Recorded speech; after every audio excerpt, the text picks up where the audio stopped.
Hi, and welcome to Day 3, 10 Days to Greater Creativity. Today I'm going to take a little bit different track. Although it's a little bit about testing, as the first two sessions have been, we're starting to move into some tools that you can use to become more creative. Now, I do encourage you to always make your own tools, because trying on someone else's creativity only works for a while, but they're borrowed clothes. They're not going to fit you for long.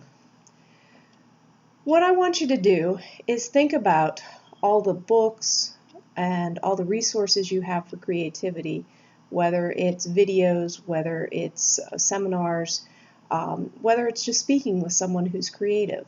And I'd like you to think about the ideas that you've gotten from those people. They're great, and you need to know where your inspirations come from.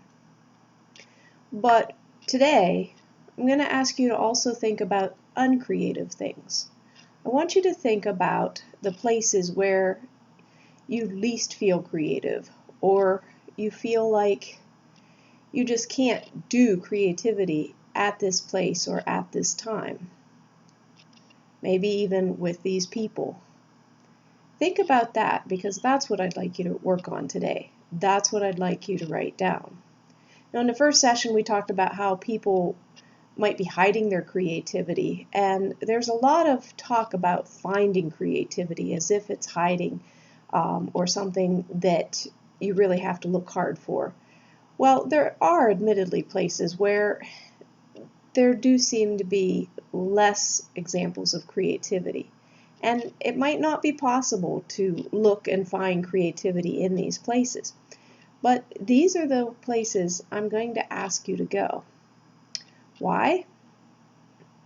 Well, if you've ever watched baseball players as they're getting ready to get up to bat, they put weights on their bats and they swing them so that when they do get up to bat without the weights, they can really let the bat fly. Or maybe you've seen marathon runners work out. They don't run just the amount of miles that they're going to run in a race. They run more than that. They put in more effort. Weightlifters, they'll lift weights more than what they need to keep trying to build up their stamina and their strength. And that's the kind of creativity I want to focus on. How do you sustain creativity when you're feeling least creative, when you're in a place that is, admittedly, not creative? Well, I'm going to ask you to choose to put yourself into an uncreative place or an uncreative time of day, or perhaps even with some uncreative participants or colleagues. And you are going to make yourself be creative in that place, that time, with those certain people. Now, the results might not be that great, but you've chosen to try to be creative someplace out of your comfort zone. And there are two benefits to this, at least two. The first, you will find creativity a lot easier when you go back to your comfort zone. It's wonderful to get everything all in place, the beautiful music, the inspirations, seeding the clouds before a brainstorm, doing all the wonderful things to get yourself in that creative mood so that you can just go ahead and do what you want to do and feel creative. But there are going to be times that come up that you don't have a choice. You are in an uncreative place or an uncreative time, and you still have to be creative. Well, that's the second benefit of choosing to go ahead and do something creative that isn't in your comfort zone, that doesn't feel like a creative place, doesn't feel like you can be creative or do anything creative. The second benefit, like I said, is that when it comes to the time when you don't choose the place or the time or the people, and you have to step up and be creative, well, you've already practiced. You've already practiced trying to be creative in a place that doesn't meet what you think creativity should be. You have that experience, and you'll have that confidence because it's not a new situation for you.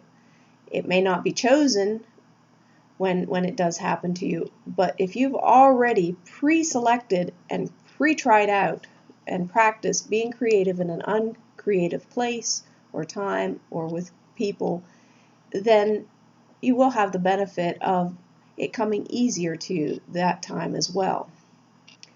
So that's pretty much what I want you to do, a creative workout. It'll help you be more aware of places that are creative for you and aren't. It may open up some new possibilities. You may see something as an uncreative place and just suddenly decide, hey, this is a good place to go and be creative. This is a good place to try something new. So go ahead, find that uncreative place and try to do something out of your comfort zone, out of your creative comfort zone, and see what happens. Let me know. And thanks for watching. Our next one, we're going to start to use some other tools of creativity, so I do invite you to join me for that. But start today by challenging yourself, testing your creative limits by purposefully choosing. Don't let the situation choose you. You choose the situation to try to be creative and to practice creative skills and creative mindsets where you haven't done so before. Thank you, and God bless.